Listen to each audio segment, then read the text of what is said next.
This episode of the podcast is brought to you by Silencer Central. Silencer Central, thank you for supporting us. If you would like to support Silencer Central, if you have any interest in a silencer, which I encourage because it is a game changer in the field, check out silencercentral.com. They will walk you through the paperwork online, as well as they can ship that silencer directly to your doorstep. So check them out and tell them Ike sent you. This episode is sponsored by Secure It, the gun storage system. Have you ever wondered the best way to store your guns, ammo, and actually all your valuables? There is a fine line between safety and accessibility. There's also something to be said about being able to customize your safe for your needs. If you are storing long guns, handguns, ammo, or just need a wall to hang your equipment on, Secure It has your back. They have cabinets, rooms, and everything in between. Secure It safes are simple, strong, straightforward, and, by the way, they don't keep your combination codes. Secure It. So Lloyd Christianson, you're from Washington. Thank you so much for being on my podcast, and more importantly, thank you for coming along with us on a hunt in southern Colorado. It was one of those. That was a fun hunt. It happened really fast, but you made a hell of a shot, actually. And I say actually because I'll tell you a story about my gun here in a little bit. But and we had a ton of fun down there, and it's a good place to hunt. So Lloyd, let's kind of back it up and start with who taught you to hunt, or is this a family thing, or did you do it on your own? No, I was waiting to turn 10 years old so I could start hunting with my dad. My dad was a hunter, and my uncles and other family members. And as all little kids, you're always waiting to get out there and hunt. Now, I got to kind of tag along on some hunts before that, but he wouldn't let me carry a gun until I was 10 years old to actually be hunting on my own. So that was a big milestone, growing up, getting ready to go hunt with the family. And I remember first deer I shot was he handed me his rifle, and I shot a nice little spiked blacktail, and was happy as anybody could ever be, So, but I still hunt with my family. Like I said, I've got I'm a group leader for a hunt in Montana again this year with all family members. So I mean, it's just continued on, and I've got my grandson already asking me to, when he can go hunting, but he's he's just 3. I think we'll wait a little while. Well, you can't set that bar, even though you know the anticipation. You can't set it to 3, right?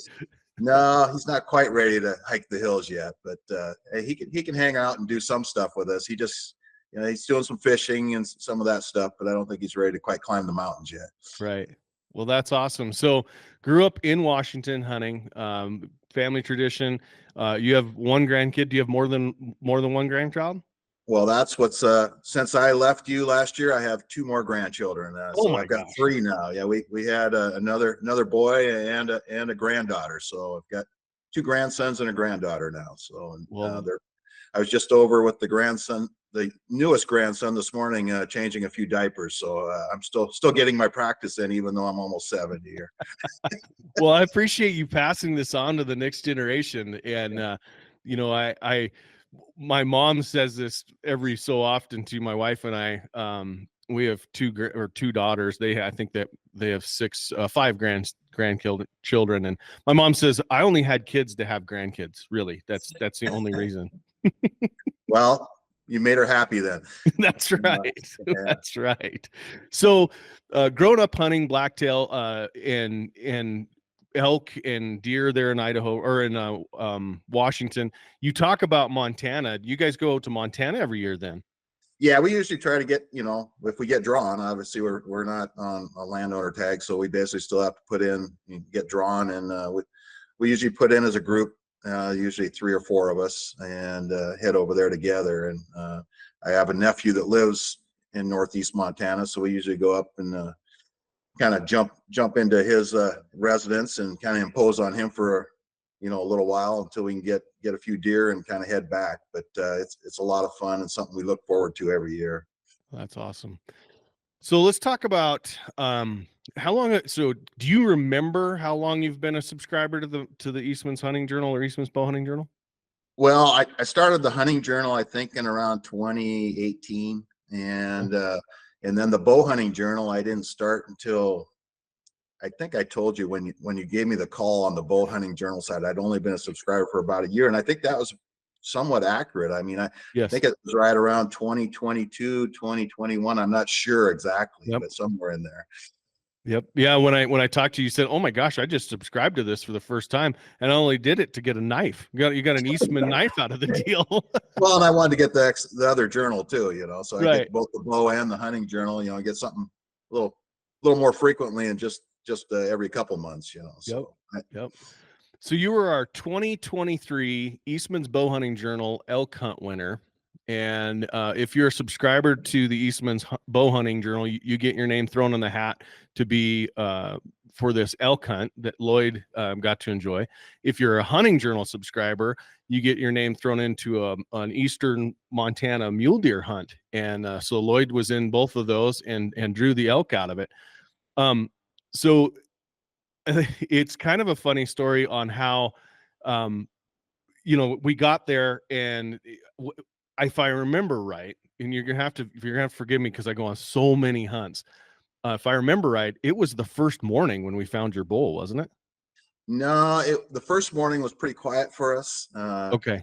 Actually, it was the second morning we Okay. ended up finding my bull. So, but yeah, and then we actually found it in the morning, and then we got the bull in the afternoon. So, but that was both Brian was there, on the TagHub side, and I think we both shot our bulls probably within 10 minutes of each other. I don't think either one of us heard ourselves shoot, but we both shot them that second evening there of the hunt. So I would have loved to have been there another, 2 weeks, because it was the Hill Ranch is someplace amazing, and it's great to be there, and very appreciative of even having the opportunity to go down there and hunt. So it was just a great trip, but can't thank you enough. It's one of those trips that or one of those places on the earth that Mr. Hill Bobby took that place and took it and made it into an elk mecca, and in deer, of course, as well. And the elk are just amazingly fruitful down there. And you guys saw a ton of elk and had them bugling in your lap. And you actually, I think you might have the record for the longest stalk, though. I mean, it was 1.5 miles or 2 miles, wasn't it? Down a canyon, up the other side. Yeah, it was probably, I don't know, it might have been 1 mile. I don't think it was 1.5 miles, but yeah, we had to hike down the canyon and then back up the other side, and pushed a few mule deer along the way, getting over there. And then the wind changed on us, and we didn't know if it was going to work out, but it definitely did. So no complaints at all on that. And I really appreciated that. I was a little concerned. I think I told you before I arrived that I just banged up my knee, and I was wondering how I was going to hold up in it. And it just got better the whole time I was coming into that hunt, and I had no problem. So I was pretty happy about that too. So. Yeah. So I was going to tell you about the gun. You shot my gun, and I took that gun on a hunt the next trip on an antelope hunt, and man, we couldn't get it to hit the broadside of a barn. Is that right? Yeah, come to find out, it had got bumped, and the scope had got bumped. And I don't know if it was in between the hunts, which very could have easily been in between the hunts, the scope had got bumped and it was loose. Like you could pick it up and feel it rattle. Yeah. So I'm glad that it worked out for you. And I'm glad that it eventually worked out on the antelope hunt. We didn't end up wounding any game or anything. It just took us a fair amount of frustration and a whole lot of prairie dogs to figure out what was going on. Well, hey, I got a little antidote there for you. Since then I've got my own little Savage 7 PRC in my gun safe now. So nice. I enjoyed the gun tremendously. Obviously was looking for a new rifle, and you can tell Savage I've got one now of my own. So okay, so Lloyd, one of the interesting things that I found, spending some time with you, is what you did for a living. You're retired now, right? I am retired. I've been retired for going on 8 years here come this summer, I guess. But wow. I spent 34 years in the fire service, and retired from the fire service in my early 60s, and here I am now. Yeah. So you obviously climbed through the ranks of the fire service. You've had a couple conversations, a couple stories that that I don't want to repeat here because they were, just really unfortunate. But you spent a lot of time in EMS. What are some of the things that guys out there should be cognizant of? Like, what are some of the stuff that you keep in your truck every time you go somewhere? And what are some of the things that you make sure are in your pack every time you go somewhere? Well, I mean, I always have some basic first aid stuff. I mean, you can't carry everything, obviously, but I mean, I like to have some dressings and basically something I can basically create some compression bandages if I need to, if I got a bad cut or something like that, because direct pressure is the best thing you can do in those situations. So I try to carry a little of that. I might carry a few more things that some people might not have with them, but even sometimes I'll even carry some ice packs in my pack there, or a heat pack. I carry a thermal blanket, some of that kind of stuff. But I don't have the whole med box with me, that's for sure. But I do carry a few basic, and just some Band-Aids, obviously, too. Just some of the basic necessities. But yeah, I don't have IVs or anything. Yeah. So on my podcast, I ask typically, well, let's see if we have a sponsor for this episode real quick. This episode of the podcast is brought to you by Hornady. They make some of the best, most accurate, dependable ammo on the planet. No matter if you're coyote hunting or plinking steel or hunting big game out west or even going to Africa, they make a bullet or an ammo just for you. Some of the most accurate and dependable ammo on the planet. Also, check out my podcast with Steve Hornady and learn about ammo as well as their story and some funny anecdotes from Steve. This episode of the podcast is brought to you by Cryptic, cryptic.com. Check them out. Now, Cryptic is a cool company. Not only are they God-fearing patriots and they're veteran-owned, but also they make unbelievable gear. No matter if you're hunting in the deserts of Sonora all the way up to sheep hunting in the Great North, they have a layer or layers for you. Plus, they have a bunch of cool patterns. Everything from Obscura all the way to Highlander, everything that you would need no matter where you hunt typically or that next great adventure. So check them out, cryptic.com.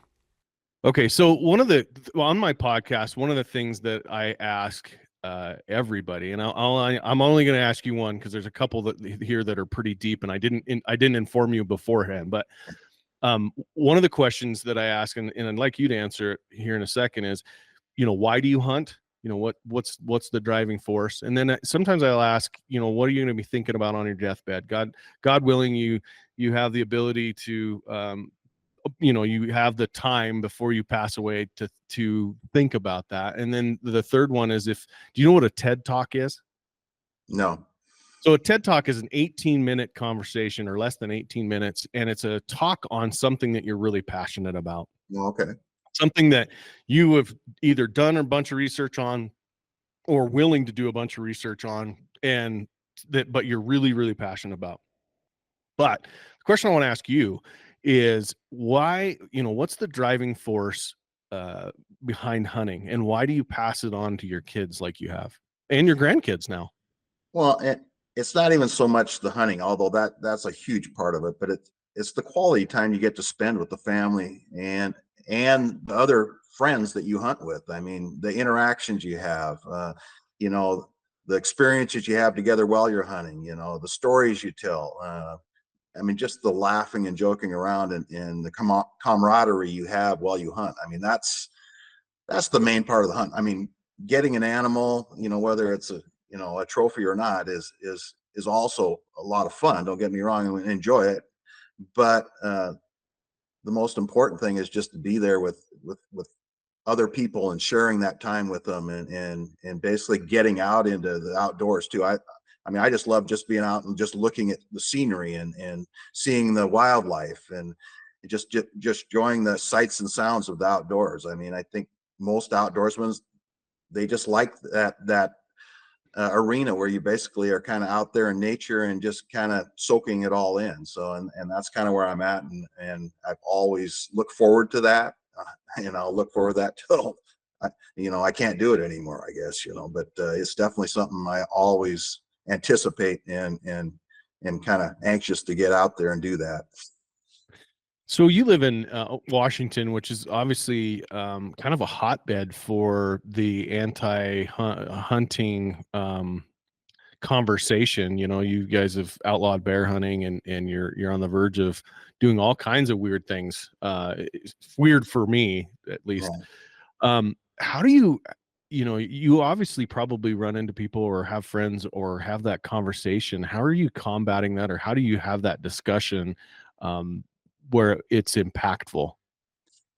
Well, I mean, they can be tough conversations because, people can be passionate on both sides of the argument, and normally you sit there and you try to explain why you do what you do, and like that, and all the good that hunters do. Basically, I mean, all the money we put back into to wildlife and basically promoting wildlife and all the hours spent, on habitat and everything else and those dollars come from hunters, and at some point you might just end up at the point where you just have to agree to disagree. I mean, I'm pretty good about not letting something like that necessarily alienate me from a friendship with anybody, but I mean, I might have to sit down with them and just say, hey, we're just going to agree to disagree because we're never going to come to a kind of a resolution on who's right or who's wrong, because I have my point of view, you have yours, and that's where we're at.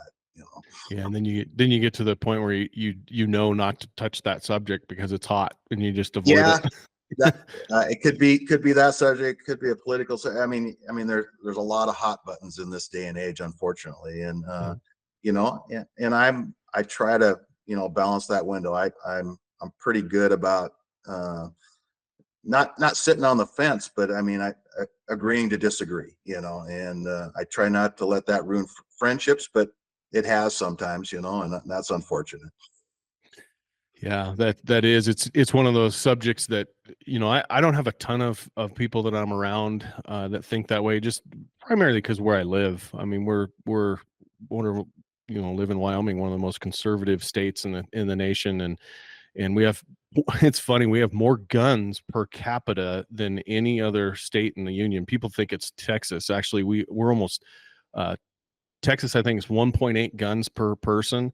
In Wyoming, it's 2.8 or 2.5 or something. It's insane. We're just that community, and 88% of the residents of Wyoming hunt and fish.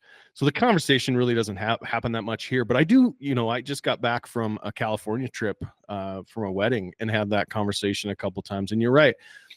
As long as they're level headed, I'll have it. But if they get Right. crazy, it's just not worth it. It's not worth. No. It's not worth stooping to that level, or as my grandfather used to say, arguing with a fool, an innocent bystander can't tell the difference. So trying not to do that. But so what's next? Did you draw any tags this year? Well, we drew the Montana tag. That's the only one I applied for this year. So we basically did get that. Yeah, it's a deer tag, and so we'll end up going up and hunting up in northeast corner of Montana. Scheduled to head up there first part of November or second week of November. Okay. So we'll have 4 or 5 of us. Once I join my nephew, there'll be 5 of us hunting up there in November. How far northeast is it? Up by Wolf Point, or are you not that far? My nephew lives in Wolf Point. So okay. That's kind of our. So we actually do a hunt there, and we'll be there the second week of November as well. Is that right? Yeah, we have a good friend that has a ranch, JT or JT, that his ranch is in, his actual ranch is in the middle of the Indian reservation, but he leased all the land on the south side of the Missouri, because the Missouri is the res border. Right. And he leased a bunch of ranches there, and we hunt that. In fact, last year we took Derek Wolf, which is he's an NFL football player. I did a podcast with him right here on Eastmans Journal Podcast. Really interesting guy, NFL football player, Super Bowl ring holder, the whole 9 yards. But it's a great, that is, I mean, the amount of whitetail in that country is just over the top. Yeah, most of the good whitetail country, we obviously can't hunt. We're hunting, some of the sign-in stuff. And with my nephew living there, there's a few ranches south of the Missouri there we can get on. There's some private land. So, I mean, we've always been pretty successful. I mean, they're good quality deer. I wouldn't say they're, a bunch of trophy animals, but they're definitely nice animals. And there's a ton of them. My gosh, there's a ton of them. That area's had blue tongue 15 years ago pretty bad, or 10 years ago, and it's come back, and it's just just chock full of whitetail. In fact, whitetail and turkeys. Our wingman guy Todd, who did a podcast there just a month ago, he actually went up turkey hunting, and they had an absolute blast. Literally, physically blast. A lot of pheasant there too. And sharptail. People don't realize that that's like the sharptail mecca of the country now. I mean, it's insane. And I didn't know this until those guys got back, that the sharptail grouse, when they do their dance in the spring, they sound just like thunder. It's so cool. And then they'll be dancing around, sound like thunder, and they'll there'll be 20 birds dancing, and all of a sudden they'll all stop at the same time. Wait a second, and then go back to doing it. It's so crazy. It's almost choreographed. Yeah, I haven't witnessed that too much because I'm usually not there in the spring, but yeah, definitely see a lot of them there when I'm there in the fall. So yeah, they're neat birds. So Montana deer. Do you guys still hunt locally in Washington at all? Yeah, I just put in for a quality deer hunt that the first time it took me 13 years to get the tag. And I ended up getting a nice mule deer in Eastern Washington, and I just put in for that same area again this year. It's been 6 years going again, trying to get the same area again, but okay, I'm working on it. A lot of people don't know this. My dad was actually born in Washington. He was born in Omak. Yeah. Yep. Yeah. Well, I've hunted up in the Omak area multiple times, and up north in Tonasket, Loomis area up there. So yeah, I've been over there quite a bit. They actually have genetics of huge deer, like some of the biggest deer I've ever been around. We went a few years ago. We had the deer tour, and we stopped in Wenatchee and sat there for 4 days looking at heads in this sportsman's warehouse of deer that are just as big as the ones I was toting around in a trailer. It's just crazy, the genetics. There's some good animals over there. That's what I said. I like I said, that's why I put in for this quality deer hunt. I mean, the mule deer bucks in this area are some of the biggest bodied deer I've ever seen for mule deer, and antlers are pretty nice also. So it's if I can get drawn, I'll keep my fingers crossed. Hopefully I can get as lucky as I was with you guys, and we'll go from there. Well, it was a fun hunt. We had a lot of good times. The stock was crazy long, it was a long time or long ways, and saw a lot of elk. And your bull is interesting. Everybody, almost everybody, I think there was one of the guides nailed it, but almost everybody misjudged that bull. We thought he was smaller than he was.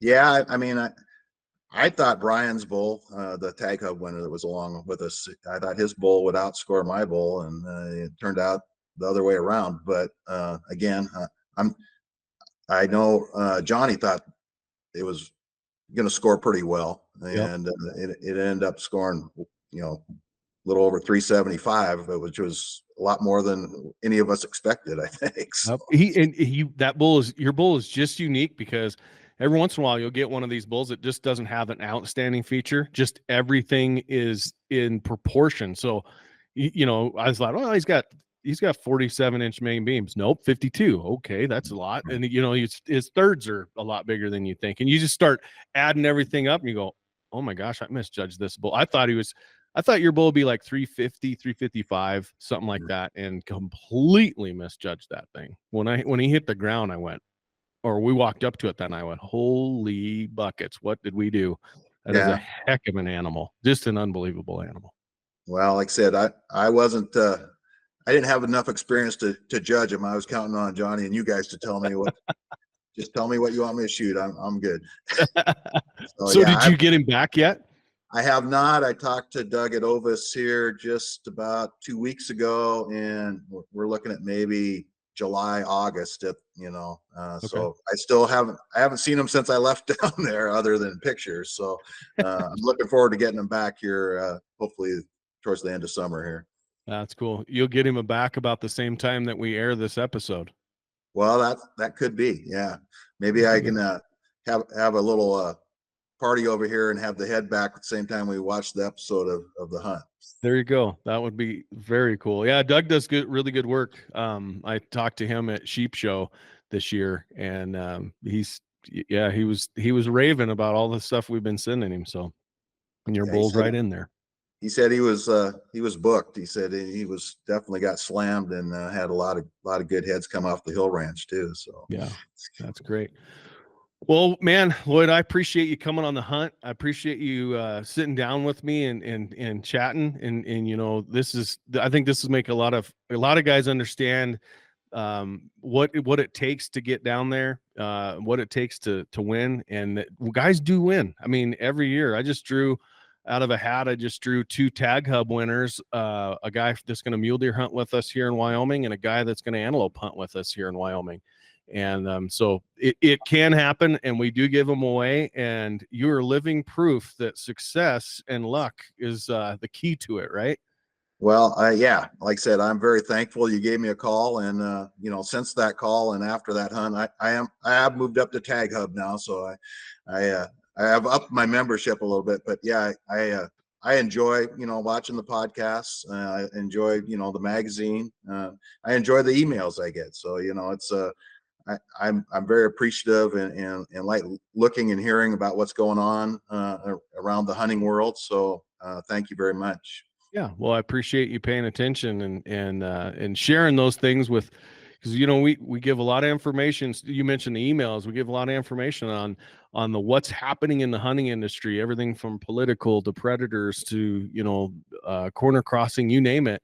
And those emails are coming out every single week, and our point is to try and help you guys get informed, stay informed, and give you some tools on what you can do to help the cause. They have some stuff going on in Colorado with the mountain lions and the cat hunting, and those guys down there, Dan Gates is leading the charge and trying to drum up money so that they can combat them trying to take away mountain lion, cat hunting, predator hunting, period. Yeah. And those are hot button topics, but everybody needs to be informed. And so I appreciate you paying attention. Well, and they also put the wolves back in Colorado, I see too. They did. They actually had a wolf. I don't know if you read this. Todd, my managing editor, just did a blog, came out yesterday, in fact, that they actually had one of their wolves get killed by one of their mountain lions. So now we got 2 groups fighting each other. Well, I don't think anybody's going to worry about that too much there, but yeah. No, not much. So, well, I appreciate it, Lloyd. And if you ever need anything, you know how to reach us. And I appreciate not only coming on a hunt and subscribing and renewing your subscription, but also coming on the podcast and having a really genuine conversation with me. Well, it's the least I could do for you, guys. I like I said, I feel very fortunate. I had a great time on the hunt down the hill ranch. Couldn't have had better company and a better hunt. And I got nothing but kudos for you guys on everything you do. Well, thank you very much. All right. Well, thank you guys. Appreciate you joining our podcast here, and Lloyd and I having a conversation, and we'll see you out there.